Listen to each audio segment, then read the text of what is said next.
Okay, so maayong gabi mga TikToker o YouTube channel. So ang continuation sa akong istorya karong gabi ay kabahin kini sa kanang adto kong syudad bitaw mula sa kay og larga ang pagbuhat sa bus. Natoy last time bitaw na ah, kaning weird ba nganong ingan na mapakitabuha. So dili normal ang reply sa surrounding. So matukog bus. So the same thing, they are sound coughing. Ingan na. So same thing pud na siya nahitabo sa wala pay pandemya. Makadungog kag ubo, sakit o ingan amang mamutang. So dunay person, a neurotransmitter o something uh, abilidad na sa maingana karon na sakit. So nag-create kog tiktik ganina para mayo. Dili to pasakit. So kuna mura manggod siya og technique sa neuro. So kibaw ko kinsa tawhana ang gamit ana. So is a negative energy siya. So bugat siya na negative energy. So nigamit siya neural para sa neural network. So human can also be controlled easily with this technique. It's a negative energy. It was not a positive. Kung positive siya, it should be normal without reaction. Kung imo siya ibase kung doktor ka, specialist, wa ka kaduwag ingana klase. Kay mosakay kog bus, especially kung adto kog syudad, Dumanog, dunay abnormal sa ilahang health. So lungs, and then their bones, and their head, tsaka spiritual nila. So dunay spiritual sickness, spiritual health damage, and also their health. After pandemic, daghan na kayo og negative energy sa surroundings.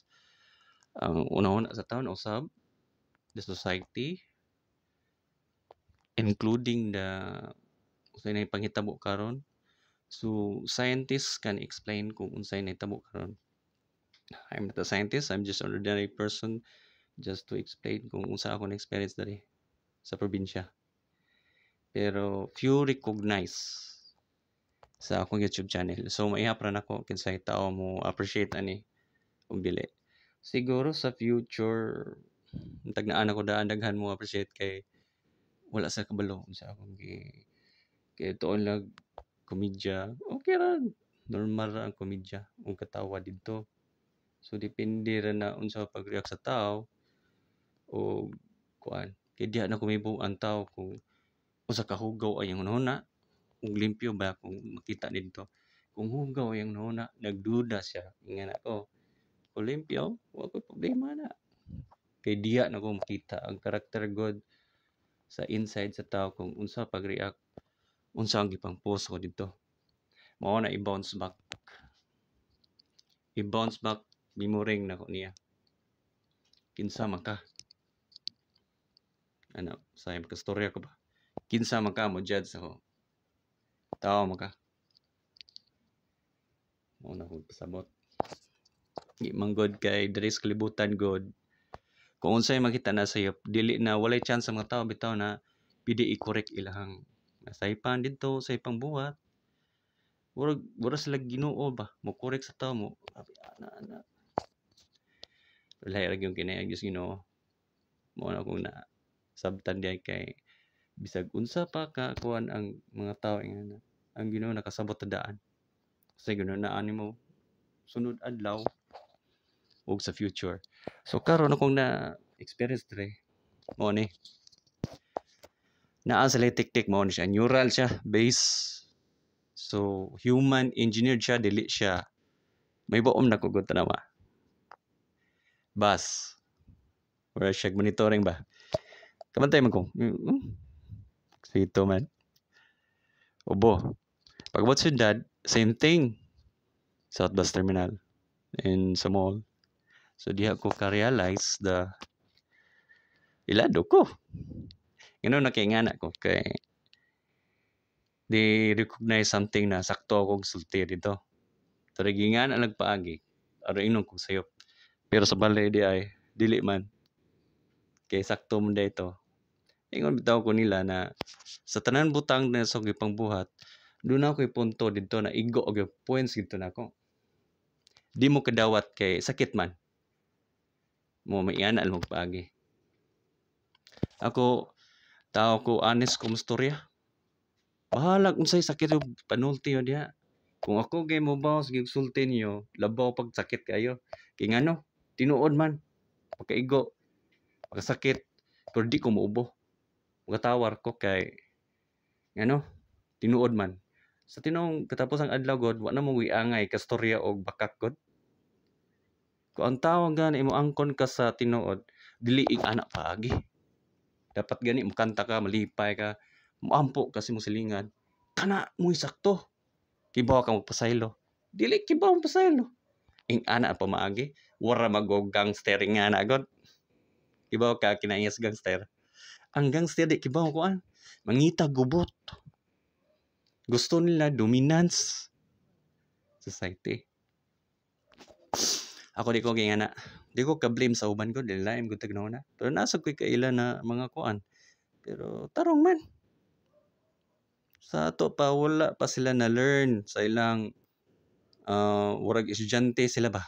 Wala sila na learn kung sa ilang nakutunan kagamay pagdako kay maoray na hampat silang ulo. Ingana ko no pagpamaagi, pagrespeto sa mga tao dapat ubhan ang mangagi og musakay ka sa bus.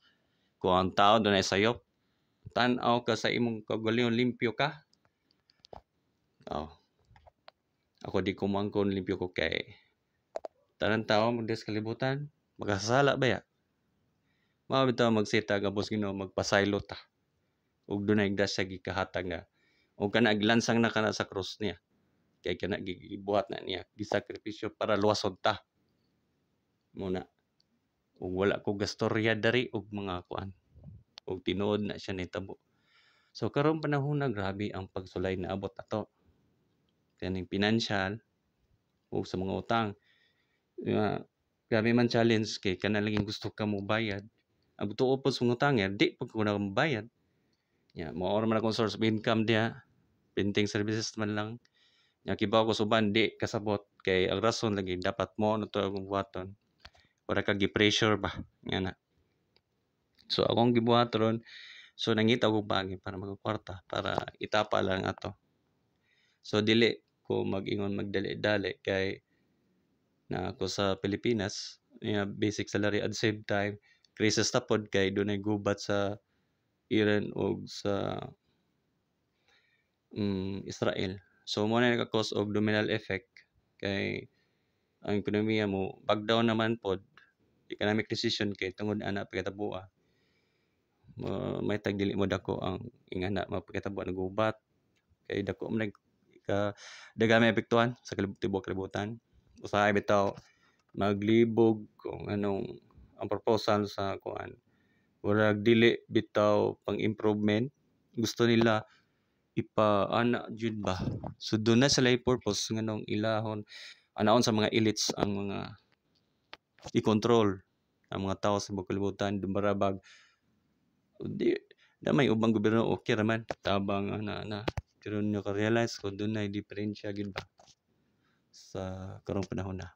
So kanita na akong istorya diri sa akong vlog. Continue na ko sa akong YouTube channel. Kung ano naman good ni based sa akong opinion. So kung wa mo kaoyon sa opinion, ay mo tan-aw sa YouTube channel. Kay wa mo kaoyon. Kung nakaoyon mo, di tan-aw, lingaw mo. Kung na may comment, butang dito. Na may ni comment gina ako dito, wa man ginaw giris dito, wa okay lakid sa. Kay ang gibutang dito ko ang lahi man. Wa naman gigawa sa topic. Siguro pili siya kadog das balay og balita tungkol sa mga dugas og kanang mga kuan. So gi-post niya dito. Mao siguro na siguro na iyang pasabot ako na mo na goal. So wa sa ka get sa akong point gud ay. Kung ako siguro mag-drawing ko ay mag-speaker ko das tubangan da sa kuan. Mosyak man siya kay dili man mao ang goal na akong gipasabot. Wa sa ka gets ba? So karong gabi una, mga TikToker o YouTube channel diha nag-support nako. So mao pa ni akong kastorya karon kay ugma kay nara ko gi-observe sa area didto. Kay daghan mo kog area gi-observe ko di lang kay financial, di lang kay sa society, dili lang kay sa neighborhood, di lang kay sa business, di lang kay sa building o uban pa.